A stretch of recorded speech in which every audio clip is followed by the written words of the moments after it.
আমার সামনে শাড়ি পরে আসতে না দেখি ইনায়াত। সামনে থাকা ব্যক্তির এমন ঝাঁঝালো কণ্ঠস্বরে রুম কেঁপে উঠল ইনায়াতের। এই একমাত্র ব্যক্তি যাকে কিনা বাবার পরে জমের মতো ভয় পায় ইনায়াত। ব্যক্তিটি আর কেউ নয়, ইনায়েতের কাজিন স্পন্দন। সম্পর্কে ফুফাতো ভাই হলেও ইনায়েতকে মনে হয় নিজের চোখের বিষ মনে করে, যেটা ইনায়েতের ধারণা।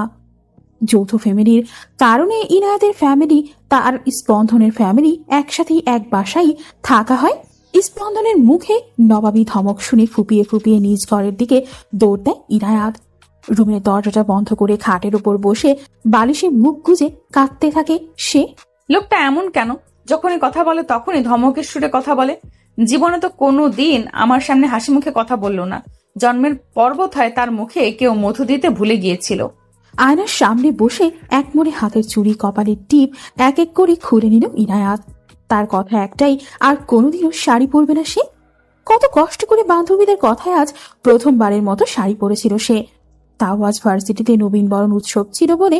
কিন্তু তার হলো কই? এই শুধু এই স্পন্দন ভাইয়ের জন্য আজ সবটুকু পানিতে গেল। বেটা খবিস কোথাকার। মনে মনে হাজারটা গালি স্পন্দনকে বিড় বিড় করে দিতে থাকে ইনায়াত। এদিকে খাটের সাথে হেলান দিয়ে বসে আছে স্পন্দন। মাথার চুলগুলো পেছনের দিকে টেনে মাথা নিচু করে বসে আছে। কিছু একটা বিড় করে বলছে সে। কতদিন আর কতদিন এভাবে নিজেকে ওর কাছ থেকে গুটিয়ে রাখবো? নিজেকে যে সামলানো বড় কষ্ট হয়ে যাচ্ছে। জয়ার থেকে একটা ছবির ফ্রেম বের করে স্পন্দন। ছবিটার একটা মেয়ের ছবি, যে কিনা আনমনে বসে আছে আকাশ পানে চেয়ে। চুলগুলো কিছুটা এলোমেলো। ছবিটায় হাত বোলাতে বোলাতে এক সময় বুকের সাথে জড়িয়ে ধরে সে।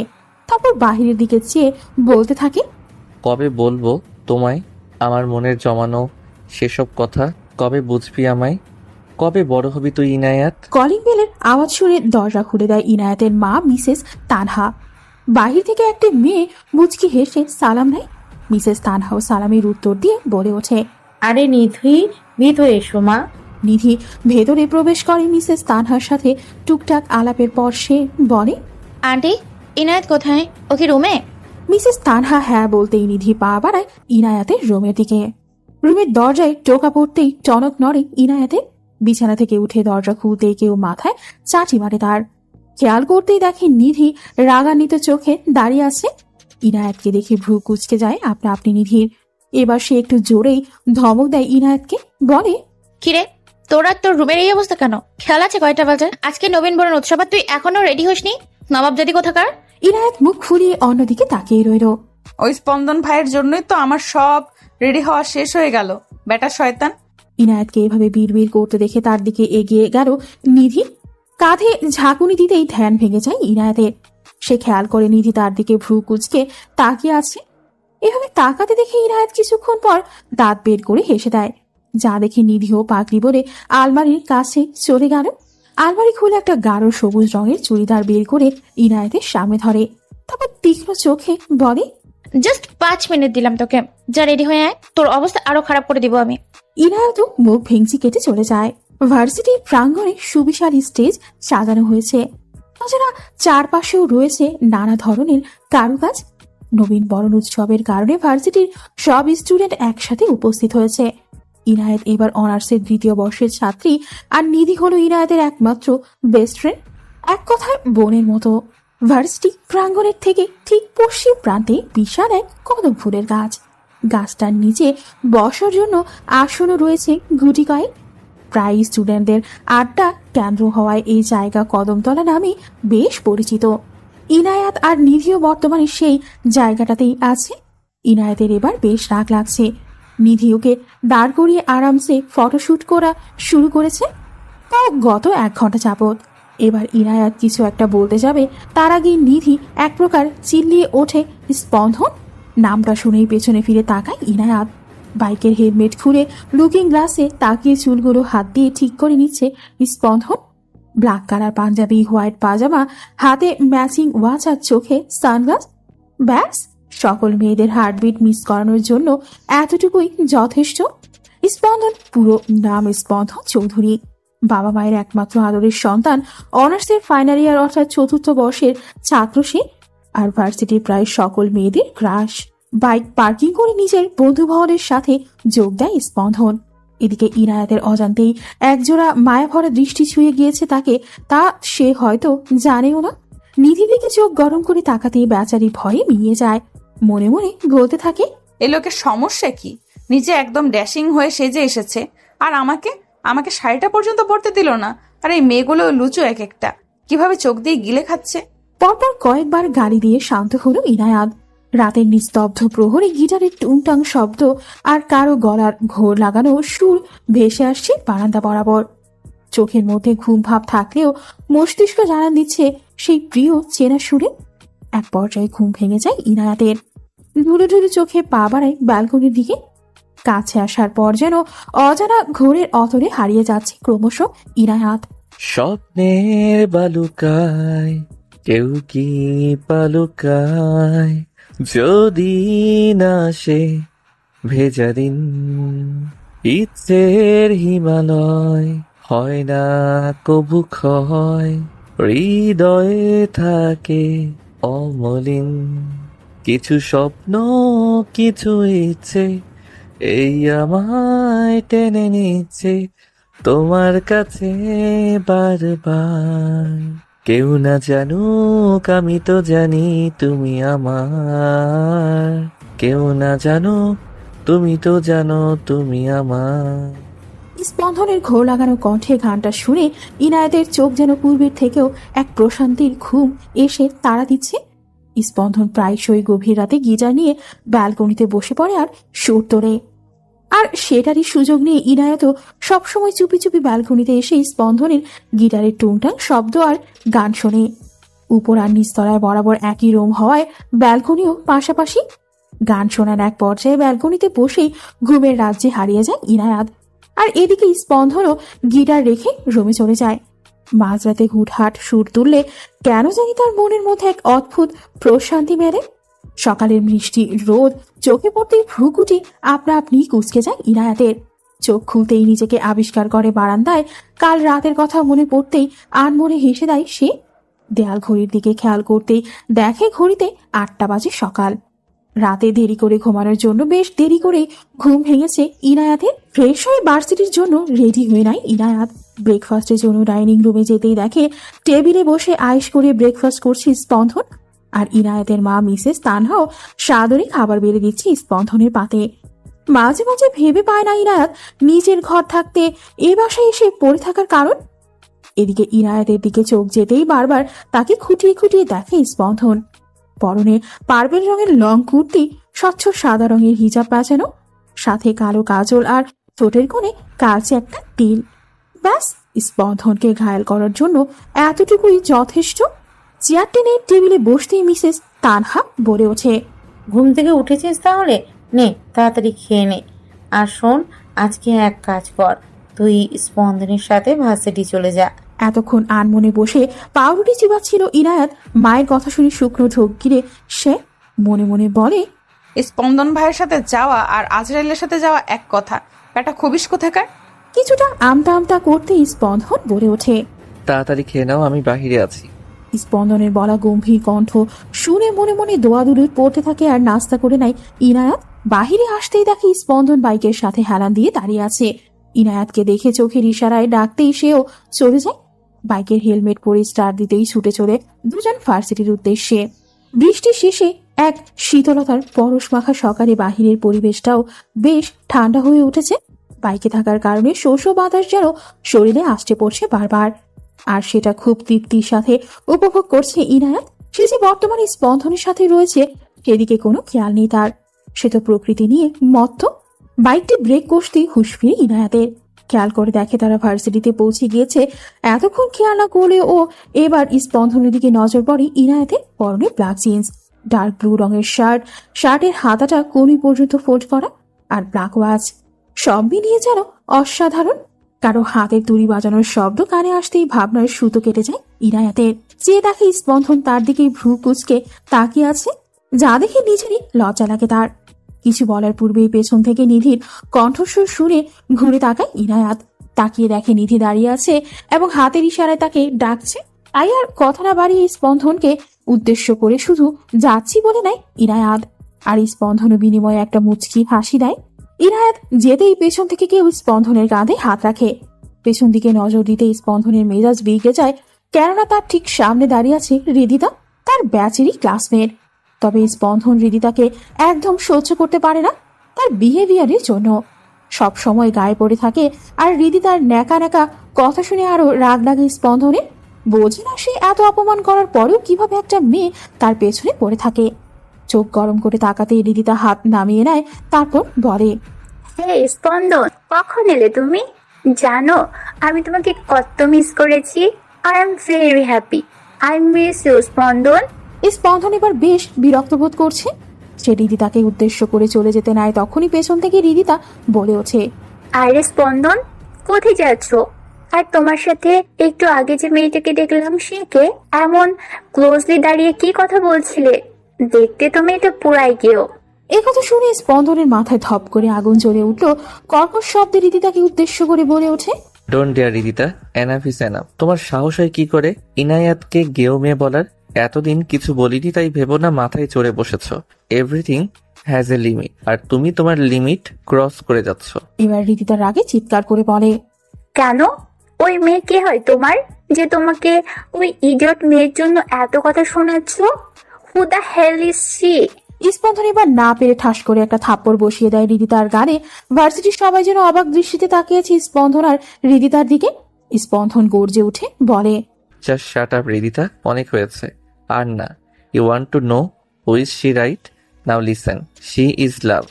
ইয়েস, আই লাভ হার।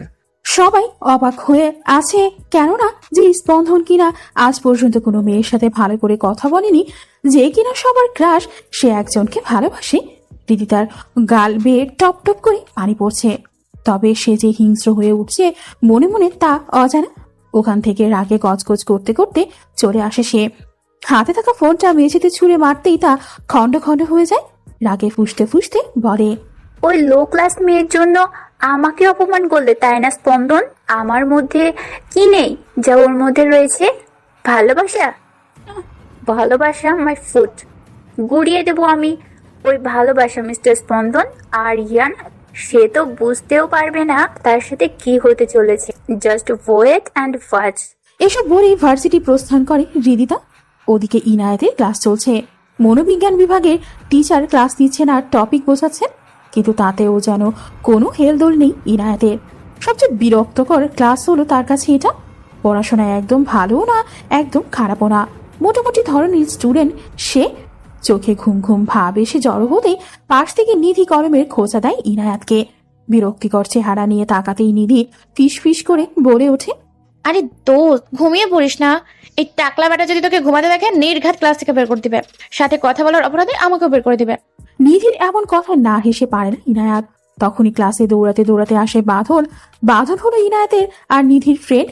বাঁধন হাঁপাতে হাঁপাতে বলে, may I come in sir?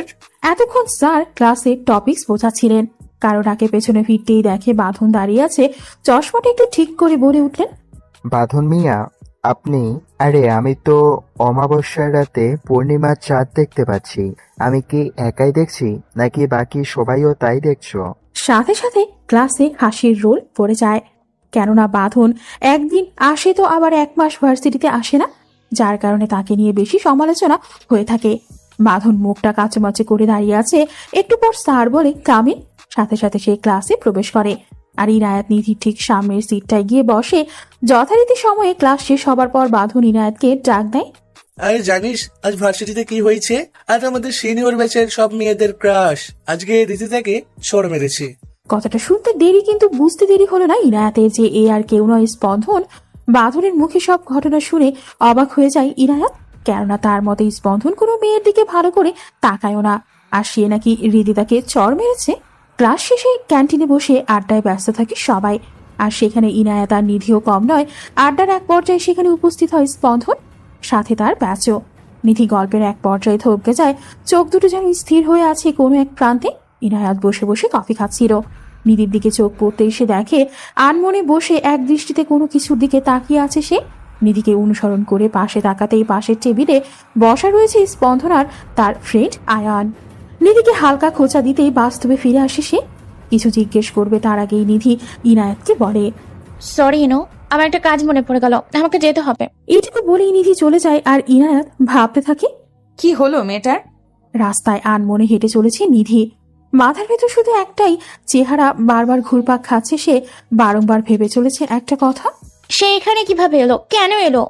এতটা বছর নিজেকে সামলে নিয়েছি আমি, তবে আজ কেন আবার হলো এমনটা? এসব ভাবতে ভাবতে কখন যে মেইন রোডের মাঝ বরাবর এসে পড়েছে তার কোনো মাথা ব্যথা নেই। কোনো গাড়ির হর্ন কানে আসতেই পেছনে তাকিয়ে দেখে একটা বড় মাইক্রোবাস তার দিকেই ছুটে আসছে। কোনো কিছু ভাবার আগেই পাশ থেকে কেউ নিধির বাহুদয় ধরে টান দেয়। সাথে সাথে চিৎকার করে চোখ বুঝে ফেলে। এই বুঝি জীবন শেষ। অনেকক্ষণ পর পিট পিট করে তাকায় নিধি। কারো বাহুর মাঝে আষ্টে পৃষ্ঠে রয়েছে তা ভালোই বুঝেছে সে। নাকে কারো শরীরে চেনা পরিচিত পারফিউমের সুগন্ধ আসতেই মস্তিষ্ক সজাগ হয়ে ওঠে তার। সোজা হয়ে দাঁড়াতেই সামনে থাকা মুখটি দেখে আটকে ওঠে নিধি। শুধু অস্পষ্ট স্বরে বলে ওঠে, আয়ান। আকাশে মেঘ জমেছে, কোথাও ঘন কালো মেঘ, আবার কোথাও স্বচ্ছ শুভ্রতায় ঘেরা। কখনো যে মেঘ ভেদ করে টুপ করে বৃষ্টি নেমে যায় তা বোঝা বড় দায়। ভার্সিটি প্রাঙ্গণে পাশাপাশি হেঁটে চলেছে স্পন্দন আর ইনায়াত। পাশের মৃদু হাওয়া এসে বারবার ছুঁয়ে দিচ্ছে তাদের। স্পন্দন আর চোখে ইনায়াতের দিকে তাকাচ্ছে, আর ইনায়াত আনমনে হাঁটছে আর মৃদু কণ্ঠে সুর তোলে, বাহির বলে দূরে থাকো, ভিতর বলে আসুক না, ভিতর বলে দূরে থাকো, বাহির বলে আসুক না। ঢেউ জানায় এক নদীর কাছে গভীর কিছু শেখার আছে সেই নদীতে। পুরোটা শেষ করার আগেই পাশ থেকে স্পন্দন পড়ে ওঠে, তোর ভাঙা ক্যাসেট থামা, না হলে কাক পাখি যা সব উড়ে যাবে আর আকাশ থেকে বৃষ্টি ঝরে পড়বে। রাগে দুঃখে কান্না চলে আসছে। এই লোকটা তাকে সহ্য করতে পারে না কেন? এত অভিমান কিসের তার? মনে মনে বলে, আপনি এমন কেন স্পন্দন ভাই? আজকের আপনি আর অতীতের আপনির মাঝে যে বিশাল ব্যবধান, এতটা বদলে গেলেন কিভাবে? আপনি তো এমনটা ছিলেন না। বাইকের কাছে আসতেই আকাশের খণ্ডে খণ্ডে বিভক্ত তুলোর মতো মেঘ থেকে শীতল বৃষ্টির ছোঁয়া নেমে আসতো বাতাসের ঝাপটায়। বৃষ্টির পানি যেন আরো জোরালো হয়ে উঠেছে। কফি শপে একটা টেবিলে মুখোমুখি হয়ে বসে আছে নিধি আর আয়ান। গ্লাসের দেয়াল বেয়ে বৃষ্টির পানি টুপ টুপ করে পড়ছে। নিধি আর আয়ানের সামনে ওয়েটার এসে দুটো কফির কাপ এগিয়ে দেয়। দুজনের মাঝে পিনপতন নীরবতা। আয়ান কফির কাপে চুমুক দিলেও নিধি বসে বসে শুধু নাড়াচাড়া করছে। একটা সময় পর আয়ান হালকা গলা খাকারি দিয়ে কোমল স্বরে বলে, কেমন আছো নিধি? এত বছর পর আয়ানের মুখে নামটা শুনে মনে মনে ভীষণ মুগ্ধ হয় নিধি। সারা শরীরে এক অদ্ভুত শিহরণ বয়ে যায়, কিন্তু তা প্রকাশ করে না। সে চেহারায় হালকা রুক্ষতা প্রকাশ করে বলে, যেটা জেনে আপনার কোনো কাজ আছে বলে তো মনে হয় না মিস্টার আয়ান। আমাকে এই কফি শপে আনার কারণটা কি সেটা বলুন। নিধির এমন প্রশ্ন উত্তরে খানিকটা হতাশ হয় আয়ান। ভাবে হয়তো নিধিও তার মতো বদলে গিয়েছে। ব্যথিত চোখে করুণ ভাবে থাকা নিধির দিকে তাকায়, তারপর পরে, আমায় কি আর একটা সুযোগ দেওয়া চাই না নিধি?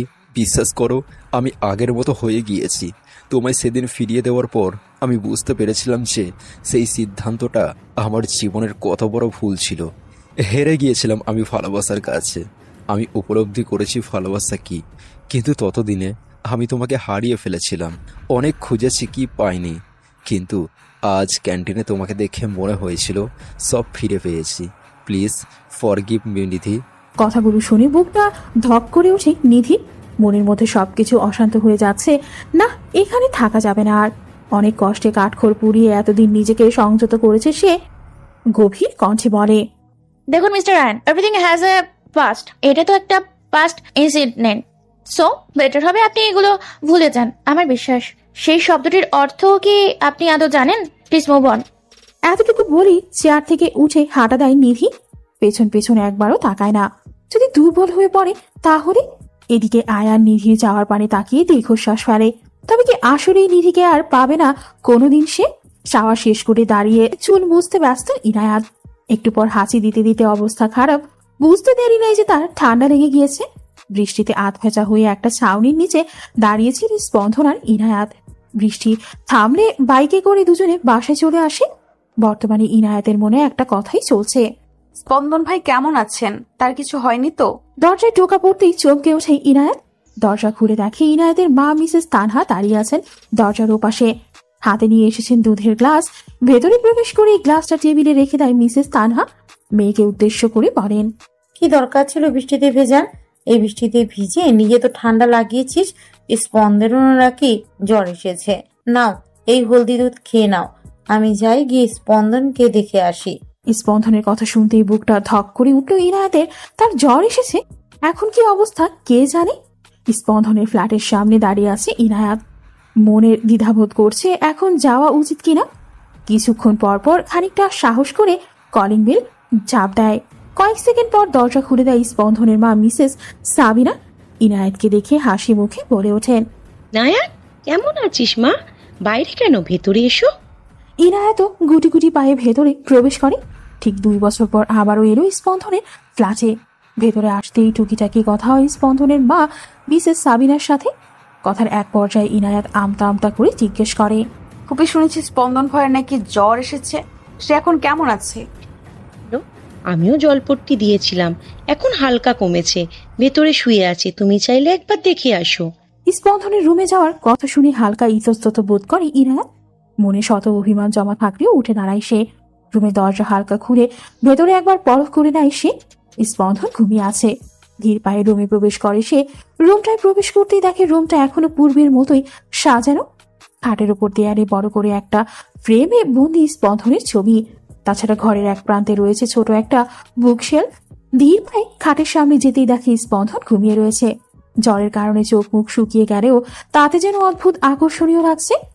কপালে চুলগুলো এলোমেলো ভাবে পড়ে রয়েছে। আস্তে আস্তে এক হাতে স্পন্দনের কপালে রাখে ইনায়াত। কিছুটা নড়ে উঠলেই কিঞ্চিত ভয় পেয়ে যায় সে।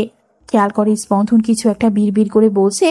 আলতো করে কানটা সামনে এগোতেই যা শোনে তাতে অবাকের চরম পর্যায়ে পৌঁছে যায় ইনায়াত। বাকরুদ্ধ হয়ে দাঁড়িয়ে আছে ইনায়াত। কি শুনল সে? এটা কি আদৌ সত্যি? ভালোবাসি ইনায়াত, প্লিজ আমাকে ছেড়ে যাস না, তুই শুধু আমার। ঘুমের ঘরে স্পন্দনের বলা কথাগুলো শুনে ইনায়াত এক মুহূর্তের জন্য থমকে যায়। মনে মনে বলে, না না, এ হতে পারে না। আমি কি ভুল শুনছি? স্পন্দন ভাই হয়তো জ্বরের কারণে এসব উদ্ভট কথাবার্তা বলছেন, এছাড়া আর কিছুই হবে না। স্পন্দনের বলা কথাগুলো তাকে ভাবানেও তা নিয়ে বেশি মাথা ঘামায় না ইনায়াত। দাবার গুটি নিয়ে খুব মনোযোগ সহকারে কিছু একটা ভাবছে কেউ। বেশ কিছুক্ষণ পর বিপরীত দলের রাজার গুটিটা নিজ আয়ত্তে আনতেই মুখে বাঁকা হাসি ফুটে ওঠে তার। গেম ওভার মিস্টার স্পন্দন, এই গুটির মতো তুমি হেরে যাবে। এখনো অনেক হিসেব নিকেশ বাকি রয়েছে। হ্যাঁ, কামিং সুন স্পন্দন, জাস্ট ওয়েট ফর মি।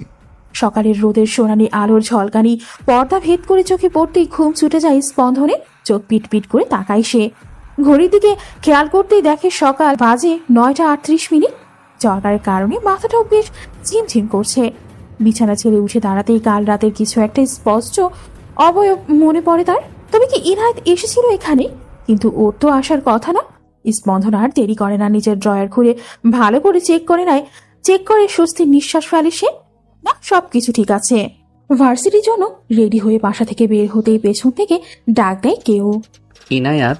পা দুটো আপনা আপনি থমকে দাঁড়ায় ইনায়াতের। পেছনে তাকিয়ে দেখে স্পন্দন দাঁড়িয়ে আছে।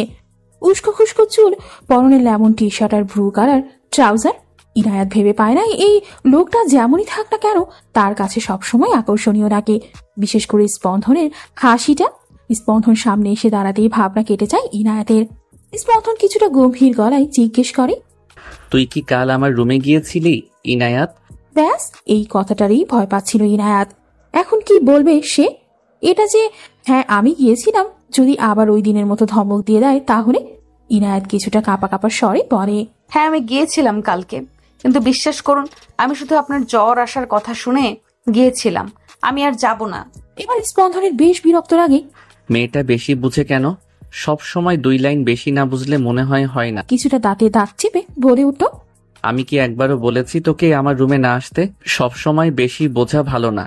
ইনায়াত যেন অবাক হওয়ার সর্বোচ্চ পর্যায়ে চলে গিয়েছে। কি বলছে এগুলো স্পন্দন ভাই? যে কিনা 2 বছর আগে নিজেই তার রুম থেকে বের করে দিয়েছিল আর বলেছিল যেন তার রুমের সীমানায় আর কোনোদিনও না যাই, সেই ব্যক্তি আজ এসব বলছে? কি করে সম্ভব? ইনায়াত এবার সোজাসাপটা ভাবে প্রশ্ন ছুড়ে দেয় স্পন্দনের দিকে। কিন্তু স্পন্দন ভাই, আপনি যে আমায় 2 বছর আগে। তিনি বাক্যটি আর পূর্ণ করতে পারল না। ইনায়াত তার আগেই স্পন্দনের রাগান্বিত চোখ দেখে চুপ হয়ে গেল। ঘড়ির দিকে তাকাতেই দেখে আর মাত্র 20 মিনিট রয়েছে ক্লাসের, তাই কথা না বাড়িয়ে চলে গেল ভার্সিটির উদ্দেশ্যে। আর স্পন্দন ইনায়াতের যাওয়ার পানে তাকিয়ে মৃদু হাসল। এদিকে নিধির বাড়ির সামনে দাঁড়িয়ে আছে আয়ান। গত 2 ঘন্টা যাবত ধরে অপেক্ষা করছে কখন নিধি একটু বারান্দায় আসবে, কিন্তু এতক্ষণ পরও না আসায় কিছুটা হতাশ হয় সে। তবে কি নিধিকে এবার পেয়েও হারাতে হবে তার? কথায় আছে না, সময়ের মূল্য দিতে শেখো, না হলে এমন সময় আসবে যেদিন জীবনের সবচেয়ে মূল্যবান বস্তুটি হারানোর পর আফসোস হতে থাকবে। আয়ানের ভাবনার আশায় সুপ্ত প্রদীপ জেলে দেখা মিলল নিধির। বারান্দায় দাঁড়িয়ে বেলি ফুলের গাছটায় পানি দিতে ব্যস্ত সে। আয়ানও সাবধানে লুকিয়ে পড়ে একটা গাছের পেছনে, যাতে করে নিধিকে দেখতে পেলেও তাকে যেন দেখা না যায়। এতদিন পর নিজ প্রেয়সীকে দেখে তৃপ্তি সহকারে দেখতে থাকে আয়ান। নিধি যাওয়ার সময় সামনে তাকাতেই আয়ান পেছনে লুকিয়ে পড়ে আর ভাবতে থাকে তাকে দেখে ফেললো কিনা নিধি। একটু পর দেখে যে নিধি চলে গেছে। যাক বাবা, বাঁচা গেল। এয়ারপোর্টে সব ফর্মালিটিস শেষ করে বাহিরে বের হতেই মুখে বাঁকা হাসি দেয় কেউ। দূর থেকে দেখা যাচ্ছে কেউ হাতের ইশারায় হ্যালো বলছে। সামনে এগোতেই কেউ এসে জড়িয়ে ধরে তাকে আর বলে, welcome back to Bangladesh Eddie. লোকটিও তাকে জড়িয়ে ধরে বলে, thanks my dear darling Ridita. রিদিতাকে নিয়ে গাড়িতে উঠতেই লোকটি বাঁকা হেসে বলে, I am back, Spontan. Now need your game start. I am coming, Mr. Spontan Chowdhury. সাথে সাথে দুজনেই ডেভিল হাসি দিয়ে দেয়। ভার্সিটি ক্যাম্পাসে একা একা বসে আছে ইনায়াত। আজ নিধি আর বাঁধন কেউ আসেনি, তারপর স্পন্দনও আজ রেস্ট নেওয়ার জন্য আসতো না। সব মিলিয়ে প্রচুর বিরক্ত লাগছে। এজন্য 2টো ক্লাস করেই বাড়ি যাওয়ার জন্য চলে আসছে। ভার্সিটি পার্কিং এরিয়ায় আসতেই কেউ সামনে এসে দাঁড়ালো ইনায়াতের। চোখ তুলে তাকাতেই দেখে দাঁড়িয়ে বিশ্রী হাসি দিচ্ছে ভার্সিটির রাজনৈতিক দলের লিডারের ডান হাত বলা যায় যাকে, ফয়সাল আহমেদ তুর্য। ইনায়াতের দিকে তাকিয়ে বিশ্রী হাসি দিয়ে বলে ওঠে তুর্য, বলিস ইনায়াত, এত পালাই করলে হয় নাকি? এই সম্পাদন ছাড়া আমাদেরও তো একটু সময় দিলে পারো, তাই না? তুর্যের এমন কথায় ঘৃণায় চোখ ফিরিয়ে নেয় ইনায়াত। ইনায়াত এবার কিছুটা ক্ষিপ্ত কণ্ঠে বলে, দেখুন তুর্য ভাইয়া, না জেনে হয়তো কোনো কথাবার্তা বলবেন না। আর আমার রাস্তা ছাড়ুন, আমার দেরি হয়ে যাচ্ছে। আরে কোথায় যাচ্ছ? আমি কি ছেড়ে দেওয়ার জন্য রাস্তায় আটকিয়েছি নাকি? এটা বলেই তুর্য ইনায়াতের হাত খপ করে ধরে ফেলল। আর ইনায়াত এখন ভয় পেয়ে যাচ্ছে। নিজের হাত ছাড়ানোর জন্য মোচড়ামুচড়ি করেও বিশেষ কোনো লাভ হলো না। যত যাই হোক, সে একজন মেয়ে। তুর্যের এমন আচরণ দেখে রাগের শরীর জ্বলে যাচ্ছে, সাথে কান্নাও পাচ্ছে। তখনই পেছন থেকে কেউ সজোরে খুশি মারে তুর্যকে। আর তুর্য ইনায়াতকে ছেড়ে কিছুটা দূরে গিয়ে মুখ থুবড়ে পড়ে। ইনায়াত পাশে তাকাতেই দেখে একজন সুদর্শন যুবক। পোশাক ও ফর্মালিটি দেখে মনে হচ্ছে ভার্সিটির নিউ কোনো প্রফেসর। লোকটিকে দেখা মাত্রই তুর্য কোনো মতে উঠে দৌড় পালালো। যে ব্যাপারটা ইনায়াতের কাছে খটকা লাগলো। তুর্য যেতেই লোকটি ইনায়াতকে উদ্দেশ্য করে বলে, are you fine miss? Inayat মাথা নেড়ে হ্যাঁ বোঝাতেই লোকটি ইনায়াতের দিকে হাত এগিয়ে দেয় আর বলে, হেই, আই এম আব্দুল জোয়াহের, এই ভার্সিটির নিউ প্রফেসর। ইনায়াতের ধারণাটি তাহলে সঠিক। ইনায়াতও হাত বাড়িয়ে বলে, আমি ইনায়াত আহসান, এই ভার্সিটির 2য় বর্ষের ছাত্রী। স্পন্দনের ফোনে টুং করে মেসেজের শব্দ আসতেই সে ফোন নিয়ে মেসেজ অপশনে ক্লিক করে। মেসেজ অপশনে গিয়ে মেসেজ দেখতেই রাগে হাতের ফোনটা নিচে আছাড় মারে। এখন কি ছিল মেসেজটায়? বিকেল বেলার রক্তিম আভা আকাশের নীলের মাঝে মিশে গিয়ে হালকা বেগুনি রং ধারণ করেছে। ছাদের কার্নিশ ঘেঁষে দাঁড়িয়ে আকাশের দিকে তাকিয়ে আছে স্পন্দন। হাতে থাকা জ্বলন্ত সিগারেটটা শেষের দিকে প্রায়। মনে শুধু একটা কথাই বারবার আওড়াচ্ছে, আমার ভেতর কেন তোকে হারাবার ভয় ক্রমশ বাড়ছে ইনায়াত। মনে হচ্ছে তুই আমার থেকে দূরে চলে যাচ্ছিস, কিন্তু আমি এটা হতে দিব না। কেননা আমি যে তোকে স্পন্দন ভাই। পেছন থেকে কারো কণ্ঠে নিজের নাম শুনে হালকা চমকে ওঠে স্পন্দন। ইনায়াত অবিশ্বাস্য চোখে তাকিয়ে রয়েছে স্পন্দনের হাতের দিকে।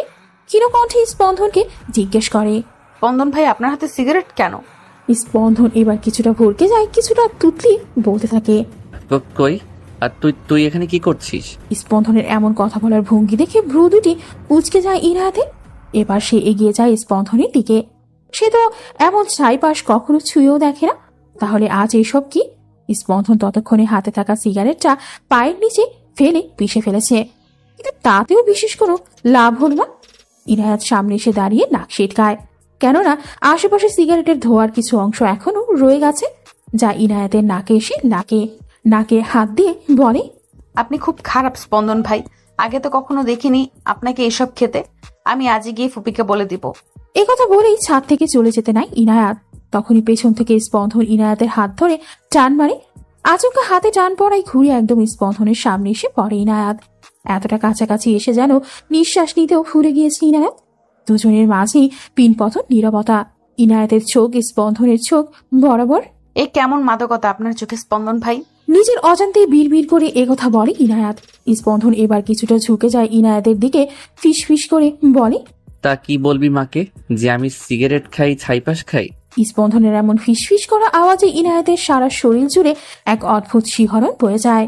পরক্ষণে ভাবনা থেকে বের হতেই সরে আসে স্পন্দনের কাছ থেকে ইনায়াত। কি বলে ছিল এইসব সে?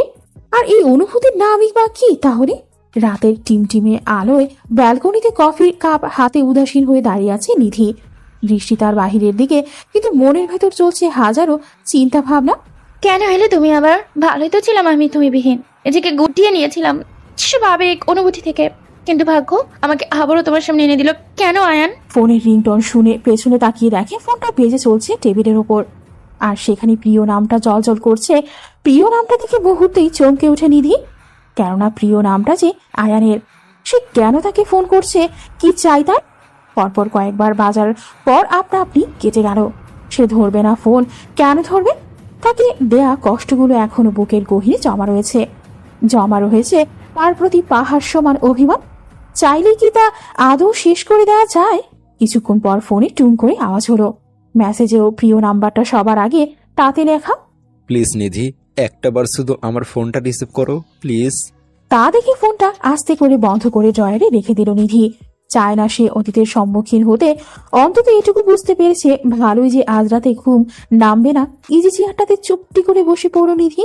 Meet him all. He is all of your new English professor, Mr. Adro Juhair. Varsity principal sir এসে বক্তৃতা দিচ্ছেন অনার্সের 2য় বর্ষের শিক্ষার্থীদের। প্রিন্সিপাল চলে যাওয়ার পর আদ্র বলা শুরু করলো, I introduce myself. Now all of your turn. একে একে বাম পাশে সব সারির স্টুডেন্টদের সাথে পরিচয় হওয়ার পর এলো ডান পাশের স্টুডেন্টদের পালা। ইনায়াত আর নিধি বসেছিল মাঝের সারিটায়। নিধির পরিচয় দেওয়ার পর যখন ইনায়াত দাঁড়িয়ে নিজের নাম বলবে, তখনই আদ্র বলে ওঠে, You miss Inayat, right? Inayat মাথা নেড়ে সম্মতি দিলেই আদ্র চলে যায়। ইনায়াত বসে পাশ থেকে নিধি ফিস ফিস করে বলে, এই এই প্রফেসর তোকে কিভাবে চেনে রে? আগে থেকে পরিচিত? ইনায়াত না বলে কালকের ঘটে যাওয়া ঘটনা সব খুলে বলে।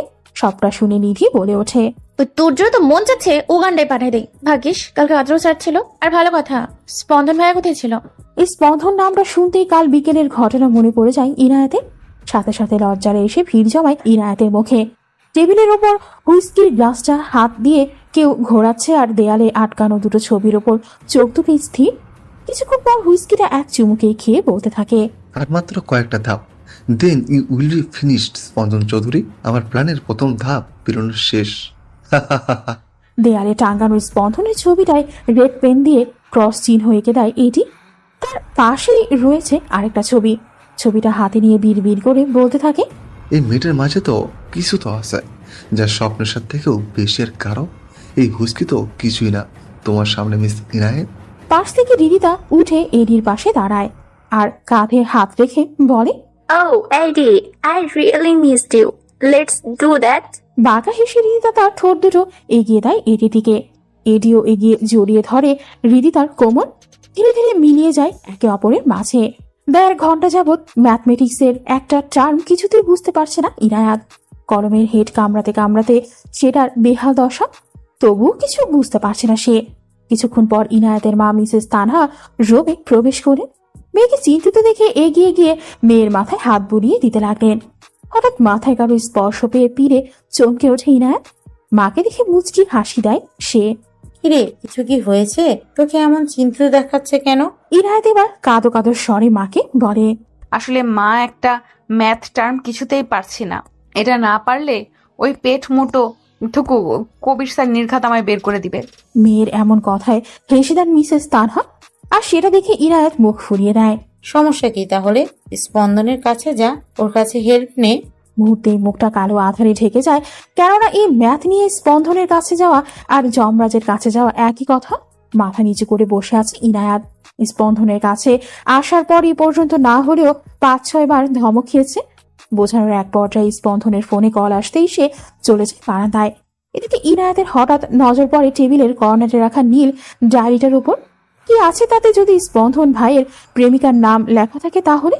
অতি সাবধানে আস্তে করে ডায়েরিটা বের করে ইনায়াত। সেটা প্রথম পাতায় কিছু লেখা নেই। দ্বিতীয় পাতা উল্টাতেই সেখানে দেখে গুটি গুটি অক্ষরে লেখা। লেখাটার উপর কয়েকবার হাত বুলিয়ে নেয় ইনায়াত। কেন জানি লেখাটা ছুঁয়ে অদ্ভুত প্রশান্তি লাগছে। তৃতীয় পৃষ্ঠা উল্টানোর আগে কেউ খপ করে কেড়ে নেয় ডায়েরিটা। আচমকা আক্রমণে ভয় পেয়ে যায় ইনায়াত। পাশে তাকিয়ে দেখে স্পন্দন ক্রুদ্ধ চোখে তাকিয়ে আছে তার দিকে। দৃষ্টি তার হিংস্র আর ভয়ঙ্কর। ইনায়াত একটা শুকনো ঢোক কিনে নেয়। একটু পর যে বড় কোনো ঝড় তার উপর দিয়ে বয়ে যাবে তা সে ভালোভাবেই টের পাচ্ছে। স্পন্দন এবার গর্জে ওঠে। তোর সাহস কি করে হয় আমার ডায়েরিতে হাত দেওয়ার? তোকে বারণ করেছিলাম না আমার পার্সোনাল জিনিসে হাত না দিতে, তারপরও তুই আমার ডায়েরি খুলেছিস। এমন ধমক খেয়ে ভয় কলিজায় পানি শুকিয়ে কাঠ হয়ে গেছে ইনায়াতে। চোখের কোণে জল এসে জমাও শুরু করে দিয়েছে ইতিমধ্যে। স্পন্দনের কথায় হুঁশ ফিরে তার। 2 বছর আগে তোকে আমি আমার রুম থেকে বের করে দিয়েছিলাম, সেটাই ঠিক ছিল। তুই আমার রুম থেকে এখনই বের হয়ে যা। Get lost. মৃদু কেঁপে ওঠে ইনায়াত। সে কখনো চিন্তাও করেনি যে স্পন্দন এমন করবে। কি ছিল এমনটা ওই ডায়েরিতে যে স্পন্দন এমন ব্যবহার করলো তার সাথে? প্রত্যুত্তরে শুধু এক ফোঁটা অশ্রু টুপ করে গড়িয়ে পড়ে চোখে করবে। মুহূর্তে মনের ভেতর হাজার অভিমানে সে নাড়া দেয়। কিছু না বলে চুপটি করে নিঃশব্দে বেরিয়ে আসে ইনায়াত। এদিকে স্পন্দন ইনায়াতে যাওয়ার পর টেবিলে একটা সজোরে খুশি মারে, যার ফলশ্রুতিতে হাতের কিছুটা অংশ কেটেও যায়। মাফ করে দে আমায় ইনায়াত, কিন্তু আমি কি করব বল? তুই যদি আমায় ভুল বুঝিস তাহলে সঠিক সময় আসলে আমি নিজেই তোকে সবটা বলবো। 2 দিন পার হয়ে গিয়েছে। ইনায়াত ভুল ক্রমে ওই স্পন্দনের সামনে যায় না। সে কেন যাবে? যেখানে শুধু অবহেলার পাত্র হতে হয় সেখানে যাওয়ার কোনো মানেই হয় না। ভার্সিটিতে নিধি আর ইনায়াত কথা বলতে বলতে যাচ্ছে লাইব্রেরির দিকে। যেটুকু খালি সময় পায় সেটুকু সময় লাইব্রেরিতে কাটাতে বেশ পছন্দ করে ইনায়াত আর নিধি। হঠাৎ পেছন থেকে কারো ডাক শুনে দাঁড়িয়ে যায় ইনায়াত। পেছনে ফিরে মুচকি হেসে বলে, আরে আয়ান ভাইয়া, আপনি কেমন আছেন? আয়ান আলতো হেসে বলে, এই তো আলহামদুলিল্লাহ ভালো। তা এখানে হঠাৎ? ও, আমি আর নিধি আসলে একটু লাইব্রেরিতে যাচ্ছিলাম। ভাবলাম বসে কিছুক্ষণ সময়ও কাটবে আর ভালো কয়েকটা বইও কালেক্ট করতে পারবো। আপনাকে তো বলাই হয়নি, এ আমার বেস্ট ফ্রেন্ড নিধি। আর নিধি ইনি হলেন আমাদের ভার্সিটির ফাইনাল ইয়ারের স্টুডেন্ট আয়ান ভাইয়া। আয়ান মুচকি হেসে হাত বাড়িয়ে দেয় নিধির দিকে, তারপর বলে, hi miss Nidhi, I am Ayan Abrar. Nidhi দাঁতে দাঁত চেপে হাসার চেষ্টা করে বলে, জি আয়ান ভাইয়া। ভাইয়া ডাকটা শুনে আয়ানের মুখটা পেঁচার মতো হয়ে যায়, যা নিধির চোখ এড়ায় না। তা দেখে হাসি আসতেও তা বহু কষ্টে আটকে রাখে। এদিকে আয়ান বেচারা পকেট থেকে ফোন বের করে কল আসার অজুহাতে সেখান থেকে চলে আসে। লাইব্রেরির এক প্রান্তে বসে আছে স্পন্দন। 2 দিন ইনায়াতকে দেখলেও এড়িয়ে চলেছে, যা দেখে স্পন্দনের মনটা প্রতিনিয়ত ক্ষতবিক্ষত হচ্ছে। লাইব্রেরিতে প্রবেশ করা মাত্র ইনায়াতের চোখ পড়ে স্পন্দনের দিকে। এক পলক তাকিয়ে চোখ ফিরিয়ে নাই সে। লোকটা এমন কেন? কষ্টও দিবে আবার ঠিক কাছেও টেনে নিবে। কি দরকার চোখের সামনে সারাদিন ঘুরঘুর করার প্রয়োজন কি? কথাগুলো বিড়বিড় করতে করতে লাইব্রেরির পূর্ব দিকে চলে যায় ইনায়াত। আজকে 2টো ক্লাস থাকায় বেশ তাড়াতাড়ি বাসায় জন্য রওনা দেয় ইনায়াত। পথে দেখা হয় আদ্রর সাথে। ইনায়াতকে দেখে আদ্র এগিয়ে আসে, তারপর হাসি মুখে বলে, আরে ইনে, তুমি বাসায় চলে যাচ্ছ? জি আদ্র স্যার। তোমার যদি কোনো সমস্যা না থাকে তাহলে আমি কি তোমাকে গাড়িতে লিফট দিতে পারি? হঠাৎ আদ্রের এমন আবদারে অস্বস্তিতে পড়েছে ইনায়াত। তার কি হ্যাঁ বলা উচিত? আদ্রের চুটকি বাজানোর শব্দ পেয়ে ইনায়াত হালকা চমকে ওঠে। কি হলো, কোথায় হারিয়ে গেলে? চলে যাওয়া যায়। ইনায়াত মাথা নাড়িয়ে সম্মতি জানায়। তারপর দুজনেই গাড়িতে উঠে পড়ে আর তার চলে যায় গন্তব্যের দিকে। স্পন্দন মাত্রই বের হয়েছিল ইনায়াতের সাথে কথা বলার জন্য, কিন্তু তার আগে আদ্রের গাড়িতে ইনায়াতকে উঠতে দেখে খটকা লাগে স্পন্দনের। সাথে কিছুটা রাগও হচ্ছিল। বলা নেই কখনই হুট করে আদ্রের সাথে যাওয়ার কি দরকার ছিল? আর এই আদ্রকেও কেন জানি খুব বেশি একটা সুবিধার মনে হয় না স্পন্দনের। গাড়ি এসে থামে ইনায়াতের বাসার সামনে। ইনায়াত বের হয়ে আদ্র থেকে বিদায় নিয়ে চলে যায় বাসায়। আর এদিকে আদ্র গাড়ির ভেতরে বসে বাঁকা হেসে মুখ দিয়ে সিটি বাজাতে থাকে। তারপর ফোন বের করে গ্যালারি থেকে একটা ছবি বের করে বলতে থাকে, well done mister Eddie, congratulation myself. পড়া শেষ করতে করতে রাত প্রায় 2:30 বেজে গিয়েছে। এখন চোখ খুলে রাখা ভীষণ কষ্টকর হয়ে দাঁড়িয়েছে ইনায়াতের কাছে। তাই সবকিছু ঠিক করে ঘুমানোর প্রস্তুতি নেয় ইনায়াত। ব্যালকনি দরজাটা খট করে খোলার আওয়াজ পেয়ে ঘুম ছুটে যায় চোখ থেকে। চোখে মুখে ভয়ের আতঙ্ক। কে আসবে এত রাতে তার ঘরে? চোর নয়তো? এসব ভেবেই ভয় পেয়ে যায় ইনায়াত। আস্তে করে নিঃশব্দে বিছানা ছেড়ে উঠে দাঁড়ায় সে। এদিকে স্পন্দন ধীরে ব্যালকনির দরজা খুলছে যাতে ইনায়াত টের না পায়। পর্দার আড়ালে লুকিয়ে অপেক্ষা করছে ইনায়াত কখন চোর রুমে প্রবেশ করবে আর কখন সে তাকে হাতে হাতে ধরবে। স্পন্দন যখন রুমে প্রবেশ করে তখনই ইনায়াত পর্দার পেছন থেকে বেরিয়ে আসে। স্পন্দনকে দেখে ইনায়াত চিৎকার দেওয়ার জন্য যেই মুখ খুলবে তখনই স্পন্দন তা খেয়াল করে। তড়িৎ গতিতে এসে ইনায়াতের মুখ চেপে ধরে। ঘটনাক্রমে ইনায়াতের চোখ জোড়া কোটর থেকে বেরিয়ে আসার উপক্রম। দুজনের নিঃশ্বাস শুধু একে অপরের উপর আসতে পড়ছে, ঠিক এতটাই কাছে দুজনে। ইনায়াত চোখ দিয়ে ইশারা করছে তার মুখ থেকে হাত সরাতে। স্পন্দনও হাত বুঝতে পেরে কিছুক্ষণ পর হাত সরিয়ে নেয়। মুখ ছাড়তেই জোরে জোরে নিঃশ্বাস নিতে থাকে ইনায়াত। বুক তার এখনো ক্রমশ ঠেপ ঠেপ করছে। স্পন্দন কিছুটা ধমকের সুরে বলে, এভাবে ষাঁড়ের মতো চিৎকার করতে গিয়েছিলি কেন? আমি ভূত না দানব? স্পন্দনের এমন কথায় ভ্যাবাচাকা খেয়ে যায় ইনায়াত। চাপা স্বরে বলে ওঠে, কি আমি ষাঁড়ের মতো চিৎকার করি? আর আপনি যে আমার ঘরে চুপি চুপি চোরের মতো প্রবেশ করলেন তা কি? আর আপনি তো শুধু দানব না, তার থেকেও বেশি। লাস্টের কথাগুলো বিড়বিড় করে বলে ইনায়াত। স্পন্দন এবার কিছুটা ঝুঁকে পড়ে ইনায়াতের উপর, তারপর ঘোর লাগানো কণ্ঠে বলে, কি আছে তোর মধ্যে ইনায়াত? কি এমন মাদকতা যে আমায় বারবার তোর কাছে টেনে আনে? স্পন্দনের এমন কথায় গোল গোল চোখ করে তাকিয়ে থাকে ইনায়াত। কিছুটা তার মাথায় ঢুকছে না কি বলছে এসব সে, নাকি আবার ওইসব ছাইপাশ গিরেছে। হঠাৎ স্পন্দনের হুঁশ ফিরতে এসে থমকে দাঁড়ায়। কি করতে যাচ্ছিল সে? না না, ইনায়াতকে এখনই সবটা জানতে দেয়া যাবে না। গলা খাকারি দিয়ে সোজা হয়ে দাঁড়ায় স্পন্দন। ইনায়াত এবার স্পন্দনের দিকে চেয়ে প্রশ্ন ছুড়ে দেয়, এখন বলুন, এত রাতে আমার ঘরে আসার কারণ কি? ইনায়াতের প্রশ্নের উত্তর না দিয়ে স্পন্দন বারান্দায় চলে যায়। মিনিট দুয়েক পর আবারও আসে, হাত দুটো তার পেছনের দিকে। তা দেখে ইনায়াত তার ভ্রু দুটি কুঁচকে ফেলে। কি আছে পেছনে? স্পন্দন এবার ইনায়াতের সামনে এসে দাঁড়িয়ে পেছন থেকে দুটো প্যাকেট দেয়। সাথে সাথে ইনায়াতের মন খুশিতে ভরে উঠল, কেননা তার সামনে টেডি বিয়ার নিয়ে দাঁড়িয়ে আছে স্পন্দন, আর এক হাতে ডার্ক চকলেটের বক্স। আর এগুলির সব থেকে পছন্দের তালিকায় ইনায়াতের। স্পন্দন ইনায়াতের দিকে সেগুলো বাড়িয়ে দিয়েই তা নিয়ে নেয় ইনায়াত। মুখের কোণে ফুটে উঠেছে স্নিগ্ধ এক প্রাণবন্ত হাসি। আর স্পন্দন মুগ্ধ নয়নে তাকিয়ে আছে তার প্রেয়সীর হাসির দিকে। সকালে আই লাভ ইউ ইনায়াত। এটা বলেই ভরা কফি শপে জড়িয়ে ধরল আদ্র ইনায়াতকে। ইনায়াত হতভম্ব হয়ে দাঁড়িয়ে আছে। কি হচ্ছে এসব তার সাথে? আজ সকালে ভার্সিটি শেষে এক প্রকার জোর করিয়ে নিয়ে আসে আদ্র ইনায়াতকে। কয়েকদিনে তাদের মধ্যকার বন্ডিংটাও ভালো হয়ে গিয়েছে, কিন্তু আদ্র সরাসরি এভাবে ইনায়াতকে এসব বলে দিবে তা কখনো কল্পনাও করেনি সে। নিজেকে ছাড়িয়ে রুক্ষ কথায় বলে ওঠে ইনায়াত, এসব কোন ধরনের কথা আদ্র স্যার? এটুকু বলেই কফি শপ থেকে বেরিয়ে পড়ে ইনায়াত। আমি তোমাকে ভালোবাসি ইনায়াত, আর এতে দোষের কি আছে? Please try to understand. এ হতে পারে না স্যার। এদিকে স্পন্দনের ফোনে টুং করে মেসেজ আসে। এতক্ষণ সে আয়নের সাথে বসে আড্ডা দিচ্ছিল। মেসেজ দেখে মুহূর্তেই চোয়ার শক্ত হয়ে আসে স্পন্দনের। হাত মুষ্টিবদ্ধ করে নেয় রাগে, চোখ যেন লাল বর্ণ ধারণ করেছে। আদ্র পকেট থেকে ফোন বের করে তাচ্ছিল্য হেসে বলে ওঠে, বেচারি স্পন্দন, তোমার আর ইনায়াতের মাঝে যে প্রাচীর গড়ে উঠেছে তাকে আমি দেয়াল বানিয়ে দেব, ঠিক এতটাই গভীর যে তা বিচ্ছেদের রূপ নেবে। আর ইনায়াত, তুমি তো শুধু আমারই হবে, শুধুই আমার। এদিকে রাস্তায় হাঁটছে আর আদ্রের বলা কথাগুলো বারবার চিন্তা করছে ইনায়াত। চোখ বন্ধ করে ভালোবাসি কথাটা কল্পনা করা মাত্রই স্পন্দনের চেহারাটা ভেসে ওঠে। তৎক্ষণাৎ চোখ খুলে ফেলল ইনায়াত। একে দেখলো সে। বাসায় আসতেই কিছুটা চমকে ওঠে, কেননা তার বাসায় সবাই গম্ভীর মুখে বসে আছেন। ক্লান্ত শরীরে নিজের রুমের দিকে পা বাড়ায় সে। রুমের সামনে যেতেই কেউ হ্যাচকা টান মেরে দেয়ালের সাথে চেপে ধরে তাকে। আকস্মিক ঘটনায় যেন বাকরুদ্ধ হয়ে গেছে ইনায়াত। চোখ দুটো ছানা বড়া হয়ে দাঁড়িয়েছে। তার থেকে কয়েক সেন্টিমিটার দূরে দাঁড়িয়ে আছে স্পন্দন।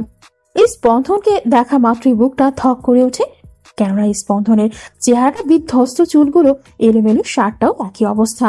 চেহারায় স্পষ্ট রাগের আভাস। কি হচ্ছে তার? স্পন্দনের নিঃশ্বাস আসতে পড়ছে ইনায়াতের মুখ বরাবর। স্পন্দন রাগে গলায় বলে ওঠে, অনেক বার বেড়েছিস তাই না? চেনা নেই জানা নেই, যার তার সাথে হ্যান্ডশেক করিস, গাড়িতে করে বাসায় আসিস, এমনকি তার সাথে কফি শপেও গিয়েছিস। ওই আদ্র তোকে জড়িয়ে ধরেছিল তাই না? আর কি যেন বলেছিল? হ্যাঁ, ও তোকে ভালোবাসে তাই না? Just wait and see. স্পন্দনের বলা কথাগুলো শুনে ভয়ের রূপ কেঁপে উঠল ইনায়াতের। সে কি করে জানলো এসব? আর স্পন্দন ইনায়াতকে ভুল বোঝেনি তো? আমি ইনায়াতকে বিয়ে করতে চাই, আর সেটা এক্ষুনি। উপস্থিত সকলের সামনেই নির্বিকার ভাবে কথাটা বলল স্পন্দন। স্পন্দনের কথা সবচেয়ে বেশি যে অবাক হয় সে হলো ইনায়াত। বিয়ে? স্পন্দনের সঙ্গে তার বিয়ে? ভাবতেই কেমন যেন অদ্ভুত শিহরণ বয়ে যাচ্ছে তার শরীর বেয়ে। স্পন্দনের কথায় হুঁশ ফিরে তার। তোমাদের কি কোনো রকম আপত্তি রয়েছে এই বিয়েতে?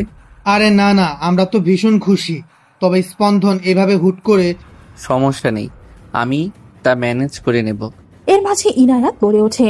কিন্তু আমি। তার আগেই চোখ গরম করে তাকালো স্পন্দন, সাথে সাথে চুপসে যায় ইনায়াত।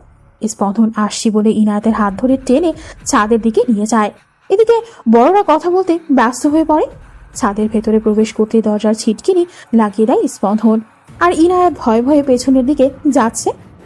এখন বল, কি যেন বলছিলি তুই? আমি। বল এখন। ইনায়াত হালকা গলা ভিজিয়ে বলে। আসলে বলছিলাম কি স্পন্দন ভাই, আপনি আমায় হঠাৎ বিয়ে করতে যাচ্ছেন কেন? আর আপনি তো আমায় ভালো। পুরো কথা শেষ করার আগে স্পন্দন ইনায়াতের বাহুজোড়া ধরে বলে। কি বললি? আবার বল। আমি তোকে কেন বিয়ে করছি? Because I love you, damn it. স্পন্দনের বলা বাক্য বারংবার কানে বাজছে ইনায়াতের। এখনো থম মেরে সেখানে দাঁড়িয়ে আছে। কি বললো তাকে স্পন্দন? বলুন মা, কবুল। কাজী সাহেবের কথায় মিশ্র অনুভূতিরা এসে জড়ো হয় ইনায়াতের মনে। বিয়ে, দুই অক্ষরের শব্দটার মাঝে লুকিয়ে আছে হাজারো প্রতিশ্রুতি। কবুল বলা আর কাবিন নামায় স্বাক্ষর করার মাধ্যমে দুটি আত্মা বিয়ে নামক পবিত্র বন্ধনে আবদ্ধ হয়। আর শুরু হয় নতুন করে পথ চলা। সূচনা ঘটে জীবনের নতুন আরেকটি অধ্যায়ের। লজ্জা মাখা মুখ নিয়ে মাথা নিচু করে বলে ওঠে কবুল। সাথে সাথে সবাই আলহামদুলিল্লাহ বলে ওঠে। খুব ঘটা করে পরিবারের মধ্যে আর দু একজন ফ্রেন্ড নিয়ে ইনায়াত আর স্পন্দনের বিয়েটা সম্পন্ন হলো। ভাবতেই অবাক লাগছে, এখন থেকে ইনায়াত স্পন্দনের স্ত্রী, তার অর্ধাঙ্গিনী। স্পন্দনের প্রতি সবটুকু অধিকার রয়েছে ইনায়াতের। বাসর ঘরে চুপটি করে বসে আছে ইনায়াত। মনের মধ্যে নানা রকম চিন্তা ঘোরপাক খাচ্ছে, সাথে ভয় লাগছে। স্পন্দন কি আজও ধমকাবে নাকি?